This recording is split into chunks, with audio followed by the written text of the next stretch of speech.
Alright, ladies and gentlemen, welcome back to the channel. Today we're talking about the New York Giants. They finished the season 9-7-1 and they made the playoffs, led by Brian Daboll, possible coach of the year. Tomorrow's matchup, wild card weekend in Minnesota. I'm feeling an upset. Alright, I'm feeling an upset. I'm sorry, Vikings fans, if you're watching this video, but there's something special in the air about these New York Giants. They're tough, they're resilient, and most importantly, they can rush the football. They ran per game 148.2 yards. That's good for fourth in the league. And in that tough loss to Minnesota less than a month ago, towards the end of the regular season, losing on that 61-yard field goal attempt, I want to see more rushing.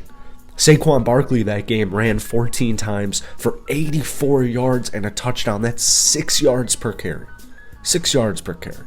So that's how you beat Minnesota. They're susceptible to big-time plays both through the air and on the ground. Since the beginning of December, the Vikings have given up 4.5 yards per rush in 5 of their 6 outings. So I fully anticipate a heavy rush offense, obviously, but don't forget about Daniel Jones. Daniel Jones is one of only 2 quarterbacks since the merger to have had a season with 7+ rushing touchdowns and 5 or fewer interceptions. Joins 2012 RG3.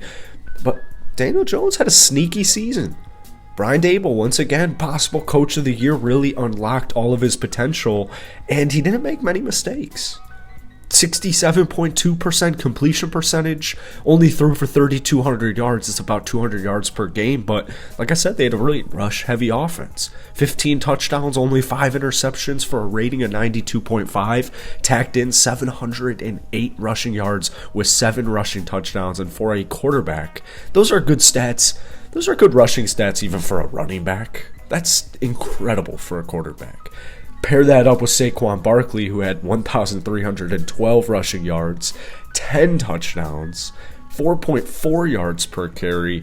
This team, they're going to get some big-time plays. We saw Daniel Jones have a good game, threw for over 300 yards in that matchup against Minnesota a couple of weeks ago. But I really like just the overall vibe right now with the Giants because they're really resilient. Like I said, they're really tough. They have a top 5 rushing offense in the NFL. It's the first playoff berth since 2016. But actually, before we get any further into this video, if you guys enjoy it, be sure to hit that like button, hit that sub button. I post NFL content all the time. This is actually my first ever New York Giants football video, so if you want more, let me know down below. But like I said, I'm rooting for the Giants here, and the Vikings are in an interesting situation because the expectations are quite high for them. They had a phenomenal regular season. They won close game after close game after close game. There were some sprinkled in disastrous losses like Dallas and Green Bay that were, Green Bay was relatively recently. It just seems like they're one of the top teams, I gotta choose my words carefully here. It just seems like if a big dog's gonna go down in Wild Card Weekend, my money's on the Minnesota Vikings. Primetime Kirk Cousins has been completely different this season, but when I look at this Giants team, they're hungry. And a playoff rarity, all Giants players on the active roster fully participated in practice yesterday, and no player has an injury designation for Sunday's game against the Vikings. That is a very big deal for playoff football. Very big deal. So, close games. All right. Well, the Giants defense, I know they've faltered. The team in general has faltered since their 6-1 start, but they're still finding ways to win. And they're keeping the ball clean. That's really going to be a huge difference maker in this game against Minnesota. Is you want to force turnovers. You want Kirk Cousins to be the hero. Right, that's what I want. I want Kirk Cousins to be the hero. I want to get him in 3rd and uncomfortables, 3rd and long, and let him try and do a little bit too much and force those turnovers. Because if you can force those turnovers, if you can win the turnover battle, I know it sounds redundant, but it's playoff football. The 2 secret sauces, if you can run the ball, you'll win in the playoffs. And if you can not turn the ball over, you'll win in the playoffs. Pair that up with a defense that's going to get the job done. I'm feeling pretty good about it. The Giants turned the ball over just 16 times this season. That is the second lowest total in the NFL. Daniel Jones was right there among league leaders with 5 interceptions, just 1 in his last 6 starts, and it actually came in that game on the road at Minnesota. Went without an interception in 11 of his 13 last starts. He also fumbled only 6 times. Lost just 3 of those. That was a huge problem early on in his career. But speaking of close games, what I really like with Brian Daboll and this Giants team is they make the adjustments. You hear time and time again on these big talk shows, they're making the adjustments. This is a different Giants team than Giants of the past where they're actually being coached properly. And I won't go as far to say as that, but you really do see the halftime adjustments come in. And that's what makes a good coach in every sport, but especially football. The Giants have entered the fourth quarter with a lead only 5 times all season.